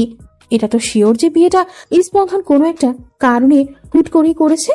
কিন্তু সেই কারণটা কি আদ্র? এদিকে আদ্র একের পর একটা ওয়াইনের বোতল মেঝেতে ছুঁড়ে ফেলছে। লাস্টের একটা বোতল রুমে থাকা বড় আয়নাটাই ছুঁড়ে মারতেই সেটা চুরচুর করে ভেঙে পড়ল। মেঝেতে ছড়িয়ে ছিটিয়ে থাকা আয়নার টুকরোগুলোর মধ্যে আদ্রের হিংস্র চেহারাটা ভেসে উঠছে। না না, এ হতে পারে না। ওই স্পন্দন আবারও আমার প্ল্যান ফ্লপ করে দিল। আর ইনায়, তোমাকে তো আমি আমার করেই ছাড়বো, যে করেই হোক। আর স্পন্দন, তোমার জন্য আমি আমার পাওয়ার হারিয়েছি।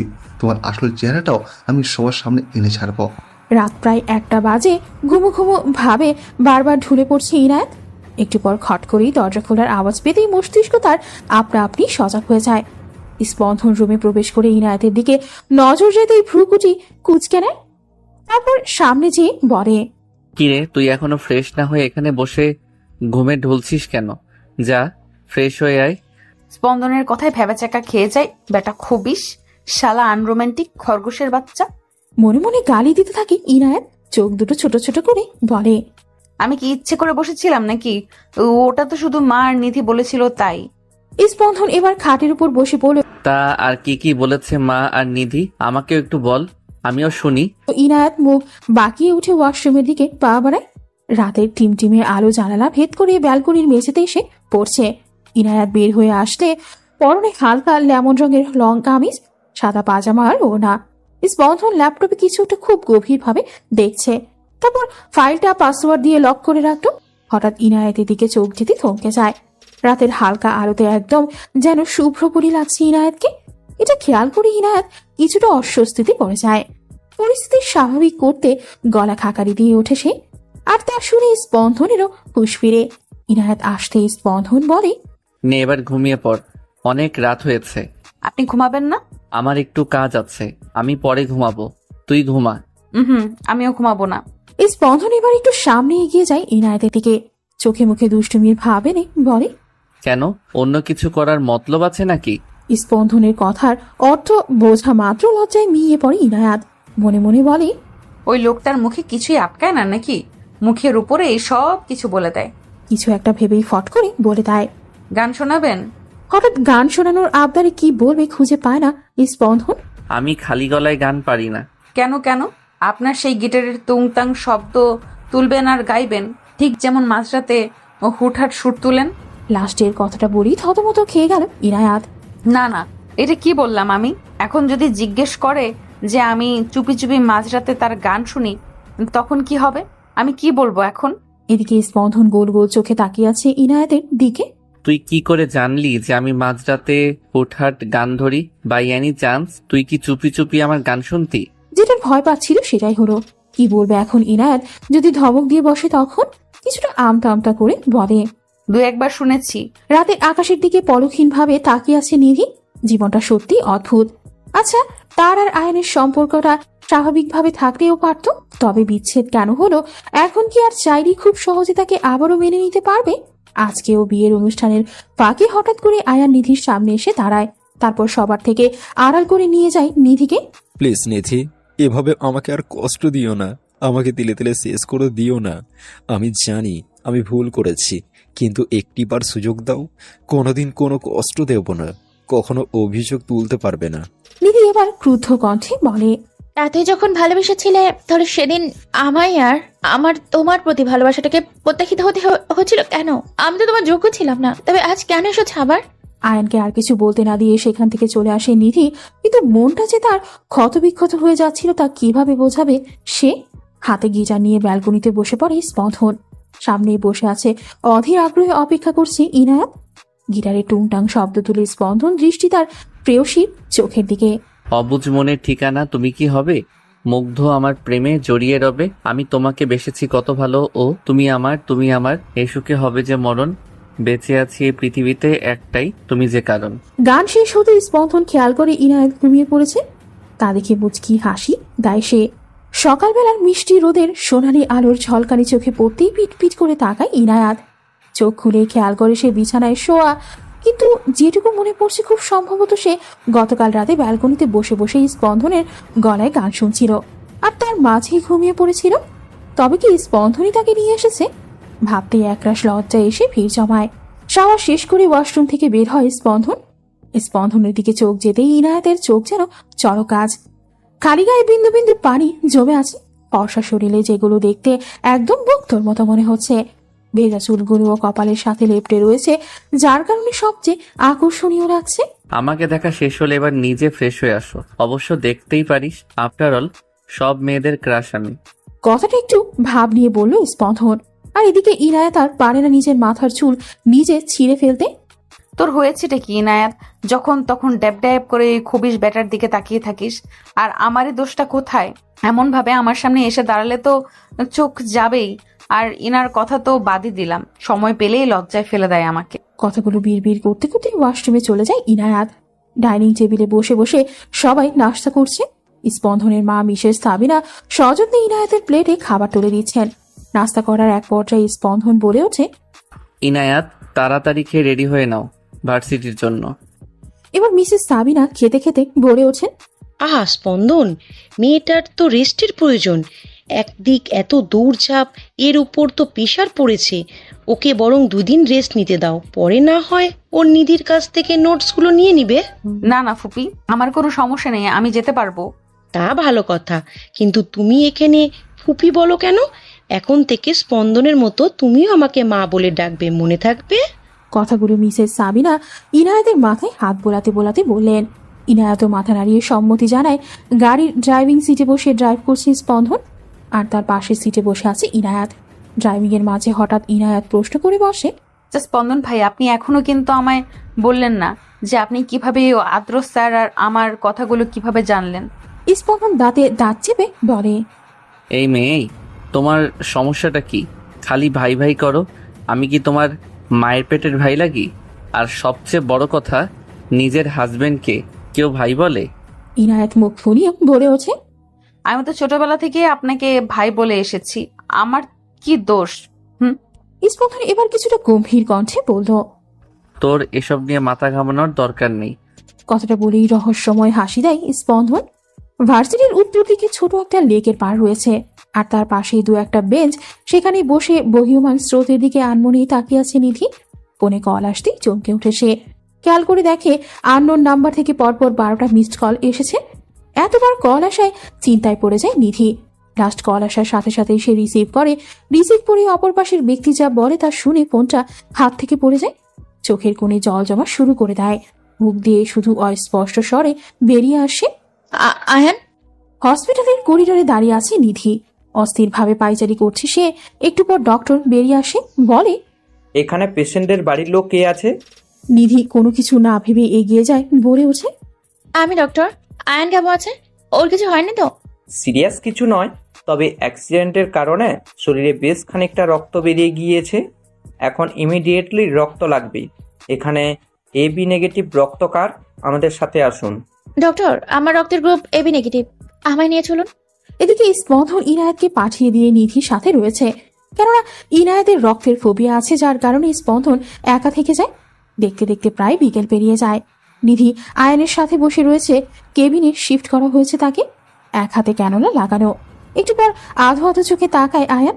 চারপাশে চোখ বুলিয়ে দেখে সে হসপিটালের কেবিনে শোয়া অবস্থায়। বাম হাতে টান লাগতেই হালকা শব্দে আহ করে ওঠে। নিধির চোখটা মাত্রই রেগে এসেছিল। হঠাৎ মৃদু শব্দ পেয়ে এক লাফে উঠে বসে সে। আয়ানের হুঁশ ফিরতে দেখে তার কাছে গিয়ে তার হাতের ওপর হাত রেখে বলে ওঠে, আপনি ঠিক আছেন? একটু সাবধানে থাকা জানেন নাকি? জানেন কতটা ভয় পেয়ে গেছিলাম আমি। নিধির কান্নারত স্বরে দেখে আয়ান তার ডান হাত আলতো করে নিধির গালে রাখে আর বলে ওঠে, নিধি পাখি, তাকাও আমার দিকে, দেখো কিচ্ছু হয়নি তো আমার। কান্না থামাও প্লিজ। নিধি এবার আয়ানের বুকে মাথা রেখে আনমনে বলে ওঠে, ভালোবাসি আয়ান, ভালোবাসি। আয়ানও এক হাতে নিধিকে জড়িয়ে ধরে বলে, আমিও ভালোবাসি নিধি পাখি। সন্ধ্যার দিকে বাসায় ফিরে স্পন্দন। বাসার সবাই চিন্তিত হয়ে বসে আছে, যা দেখে স্পন্দনের মনে খটকা লাগলো। স্পন্দন আসতেই মিসেস সাবিনা ওকে গিয়ে বলে, স্পন্দন, ইনায়েত কোথায়? ও তো এখনো বাড়ি ফেরেনি। মায়ের মুখে এমন কথা শুনে যেন আকাশ থেকে পড়ল স্পন্দন। কোথায় গিয়েছে ইনায়েত? কি হয়েছে তার? স্পন্দনের ফোনে তখনই রিং হয়। রিসিভ করে যা শোনে তাতে ধীরে ধীরে তার চোয়াল শক্ত হয়ে আসে। রাগে হাত মুঠো করে ফেলে। অন্ধকার কোনো এক জায়গায় একটা চেয়ারে হাত পা বাঁধা অবস্থায় বসে আছে ইনায়াত। জায়গাটাকে মূলত গোডাউনই বলা যায়। চারপাশে শুধু সারি সারি বক্স, শুধু একটা লাইট রয়েছে, তাও অস্বল্প আলোর। একটু পর খট করে দরজা খোলার শব্দ হয়। কেউ একজন সিটি বাজাতে বাজাতে প্রবেশ করে। দিশেহারা হয়ে ড্রাইভ করছে স্পন্দন। চুলগুলো এলোমেলো। কয়েক মুহূর্তের মধ্যে চেহারাটা বিধ্বস্ত হয়ে গিয়েছে। মনের ভেতর শুধু একটা কথাই বারবার চলছে, কোথায় তুই ইনায়াত?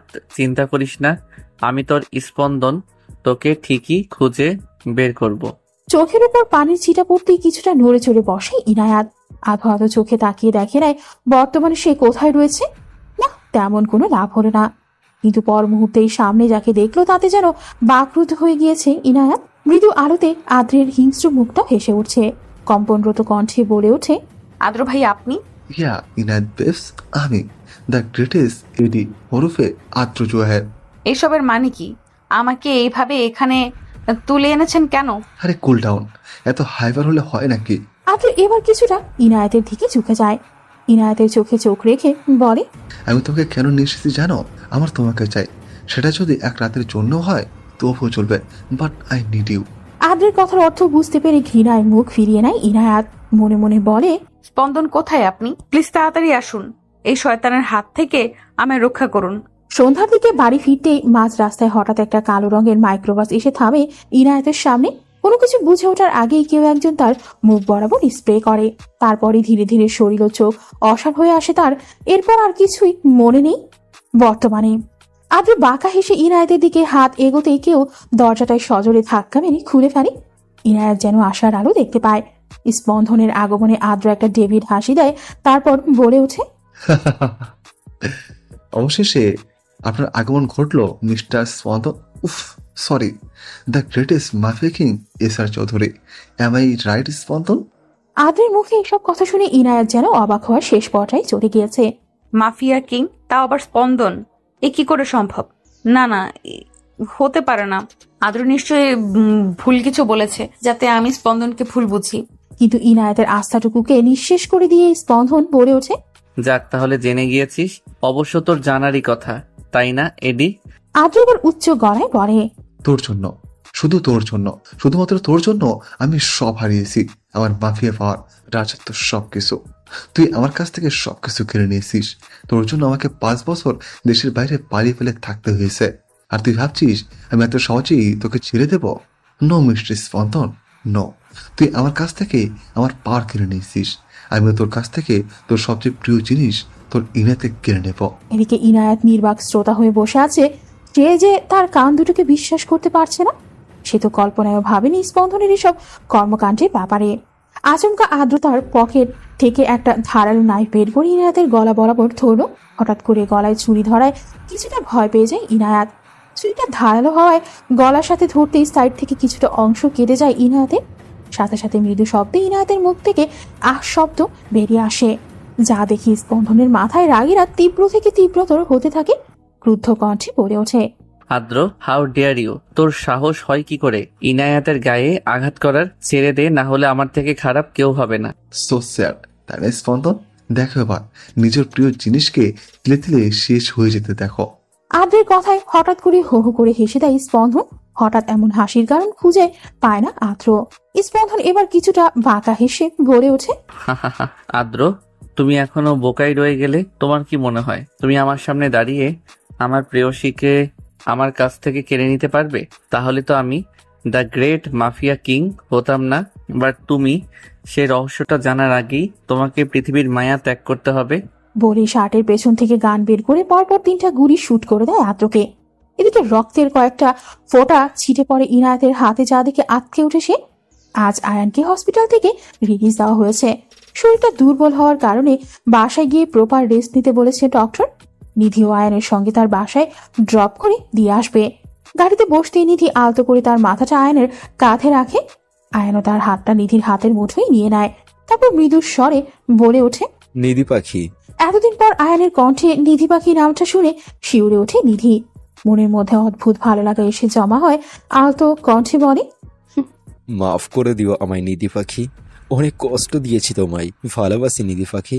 আমিও ভালোবাসি প্রিয়। আদ্রের নিথর লাশটার সামনে নির্বাক হয়ে বসে আছে ইনায়াত।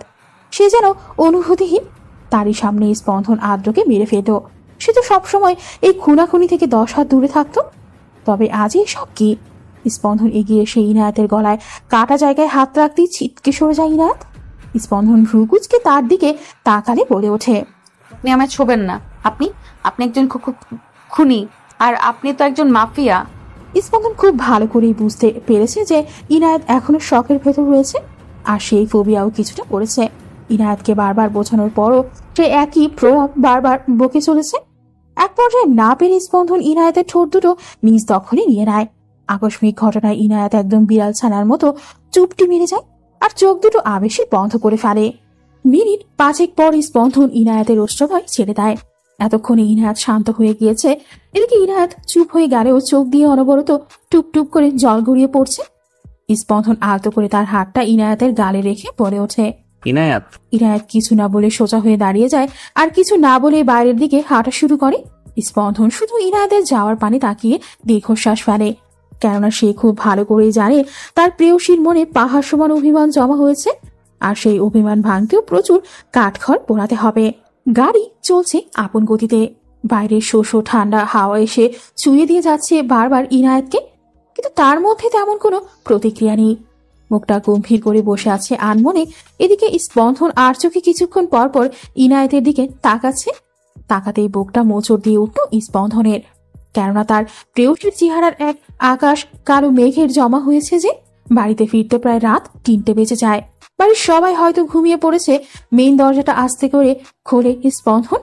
মিসেস সাবিনা এবং মিস্টার সাদাত অর্থাৎ স্পন্দনের বাবা সকলেই ঘরে চিন্তিত হয়ে বসে আছেন, অপেক্ষা করছেন স্পন্দন আর ইনায়াতের জন্য।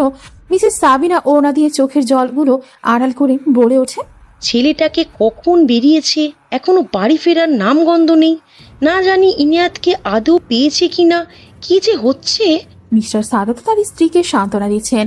এরই মাঝে পেছন থেকে স্পন্দন পড়ে ওঠে। মা। স্পন্দনের গলা শুনতেই পেছনে তাকান মিসেস সাবিনা।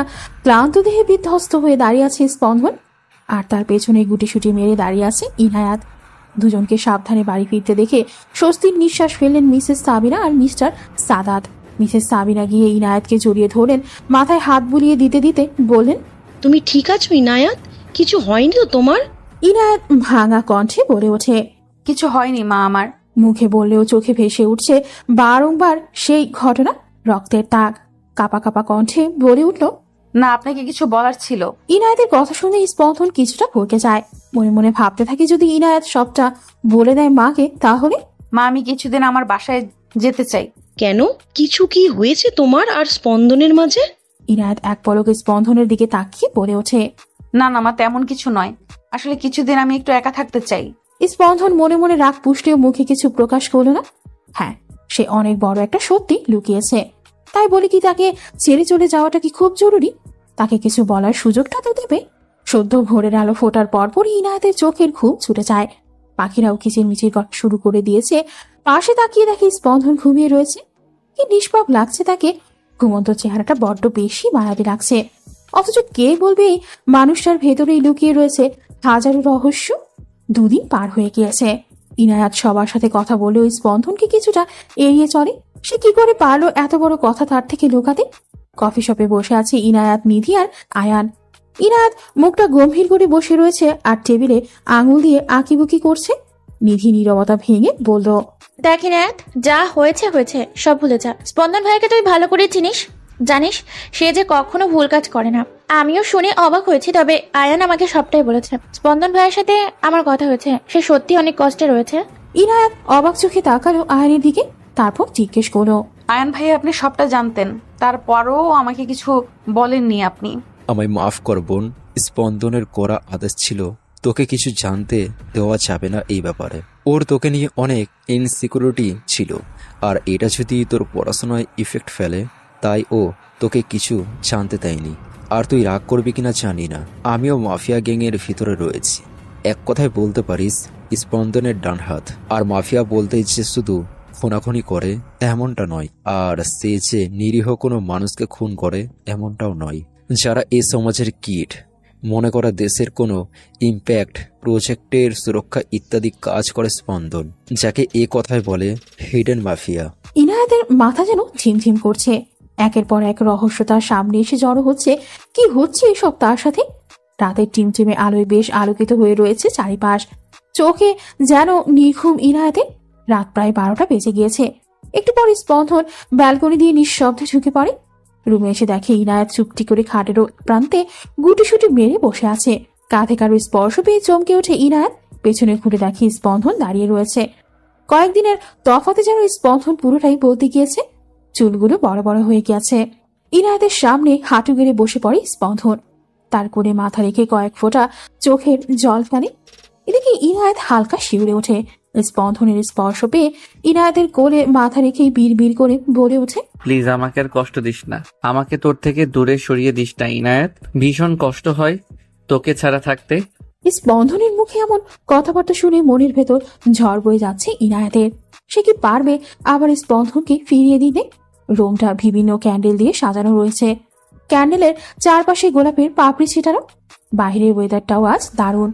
কালো রঙের একটা শাড়ি, কালো কাচের চুড়ি, কপালে ছোট্ট একটা টিপ। হালকা সাজে নিজেকে সাজিয়ে তুলেছে ইনায়াত। হ্যাঁ, সে ঠিক করেছে স্পন্দনকে আবারও মেনে নেবে। তার জন্য এই কয়েকদিনের জমিয়ে রাখা অনুভূতি প্রকাশ করবে, কারণ সে যে ভালোবেসে ফেলেছে স্পন্দনকে। কাল রাতে ইনায়াতের কাছে যাওয়ার পর মনটা আগের চেয়ে কিছুটা হালকা হয়েছে। তবে ইনায়াত এখন স্পন্দনের কোনো কথার উত্তর দেয়নি, তার সাথে কথাও বলেনি। তাহলে কি তার প্রেয়সী তাকে কোনোদিনও ক্ষমা করবে না? এইসব কথা ভাবতে ভাবতে স্পন্দন বাসায় প্রবেশ করে। নিজের ঘরটায় কেমন যেন শূন্যতা অনুভব হয়। এখন ইনায়াত নেই বলেই কি এমনটা হয়? রুমের দরজাটা খুলতেই অবাক হয়ে যায় স্পন্দন। অন্ধকার রুমটায় ছোট ছোট ক্যান্ডেল দিয়ে আলোকিত করা। গোলাপ আর বেরি ফুলের সুবাসটাও এসে বারবার তার নাকে বাজছে। কে করেছে এসব? তাহলে কি ইনায়াত ফিরে এসেছে? কথাগুলো আওড়াতেই স্পন্দনের চোখ পড়ে ব্যালকনির দিকে। কালো শাড়ি পরিহিত একটা মেয়ে দাঁড়িয়ে রয়েছে। খোলা লম্বা চুলগুলো বাতাসের সাথে যেন খেলা করছে। রাতের আবছা আলো আর জ্বলন্ত ক্যান্ডেলগুলোর আলোতে ইনায়াতকে যেন একদম স্নিগ্ধ আর আকর্ষণীয় লাগছে। স্পন্দন আনমনে বলে ফেলে, শ্যামাঙ্গিনী। ধীর পায়ে এগিয়ে যায় ইনায়াতের দিকে। কাঁধের উপর কারো চেনা পরিচিত নিঃশ্বাস আসতে পড়ায় শিউরে ওঠে ইনায়াত। স্পন্দন তার হাত দুটো এগিয়ে ইনায়েতের কোমরে রাখে। এদিকে ইনায়েত আবেশে চোখ বন্ধ করে নিঃশ্বাসের শব্দ শুনতে থাকে। স্পন্দন তার ঠোঁট যুগল এগিয়ে নিয়ে যায় ইনায়েতের কানের কাছে, ফিসফিসিয়ে বলে ওঠে, কি আছে এমন তোর মাঝে ইনায়াত? কি এমন মাদকতা যা আমায় বারবার তোর প্রেমে নতুন করে ফেলতে বাধ্য করে? শাড়িতে আজ তোকে বড্ড বেশি মায়াবী লাগছে শ্যামাঙ্গিনী। শ্যামাঙ্গিনী নামটা শুনে ইনায়েতের সর্বাঙ্গে এক অদ্ভুত শিহরণ বয়ে যায়। আজ যে খুব করে পেতে ইচ্ছে করছে ইনায়াত, যেখানে থাকবে না কোনো বাধা, কোনো বারণ, দুজনের মাঝে থাকবে না কোনো দূরত্ব, হব মিলেমিশে দুজন একাকার। দিবে কি সেই অনুমতি মায়াবতী? কথাগুলো শুনে লজ্জায় মাটিতে মিশে যাওয়ার অবস্থায় ইনায়েতের গালগুলো লাল আভা ধারণ করছে। কোনো কিছু না বলে পেছনে ঘুরে সেও স্পন্দনকে জড়িয়ে ধরে। স্পন্দনও তার উত্তর পেয়ে যায়, তাই সেও মুচকি হেসে ইনায়েতকে করে তুলে নেয় আর রুমে প্রবেশ করে। অতঃপর রাত যত গভীর হতে থাকে, ভালোবাসার প্রজাপতি দুটো একসাথে মিশে যেতে থাকে।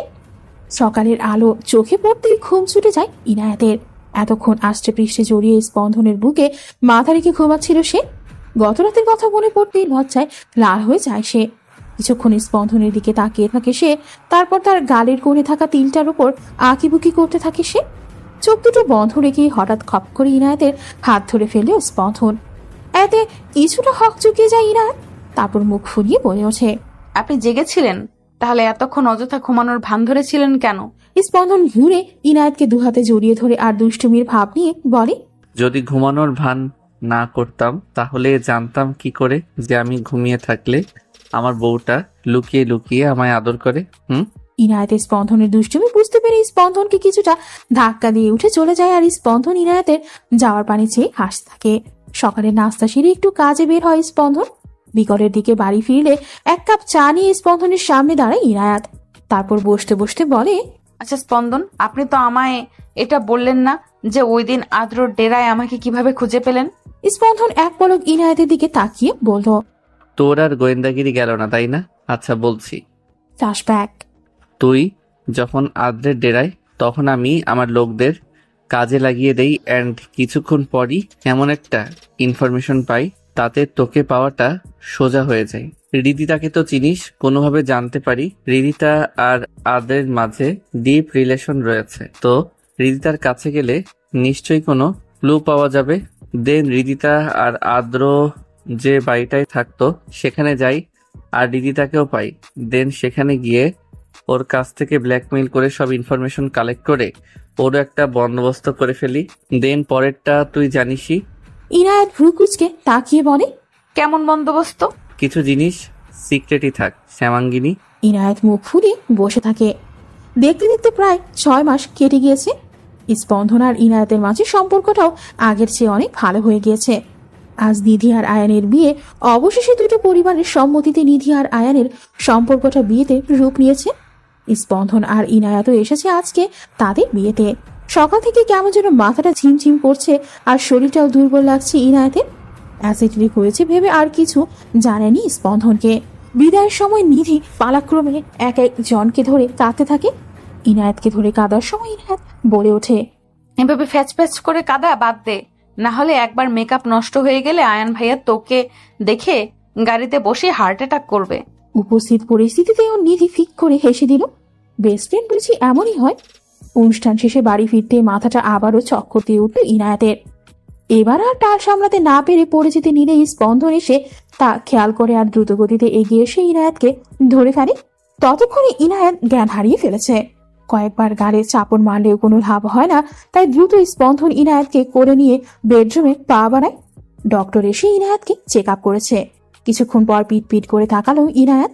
আশেপাশে একবার চোখ বুলিয়ে নেয় সে। কিছুক্ষণ পর ডক্টর হাসি মুখে স্পন্দনকে উদ্দেশ্য করে বলেন, congratulation mister Spandan, you are going to have father. Mrs Inayat is pregnant. কথাটা শুনে ইনায়েতের খুশিতে চোখের কোণে জল চিকচিক করে উঠল। সে মা হবে। তার ভেতর একটা ছোট্ট প্রাণ ধীরে ধীরে বেড়ে উঠবে। তার ভালোবাসা স্পন্দনের চিহ্ন সেই ছোট্ট প্রাণ। ছোট ছোট তুলতুলে নরম হাতে তাকে ছোবে। মা বলে ডাকবে ভাবতেই ভালো লাগছে ইনায়েতের। এদিকে ডক্টর হওয়ার পরপরই ইনায়েতের রুমে মিসেস সাবিনা, মিস্টার সাদাত, স্পন্দন সবাই চলে আসে। এত বড় খুশির খবর পেয়ে সকলেই খুশি। মিসেস সাবিনা কিছুক্ষণ ইনায়েতের পাশে বসে তাকে কিছু টিপস দিলেন।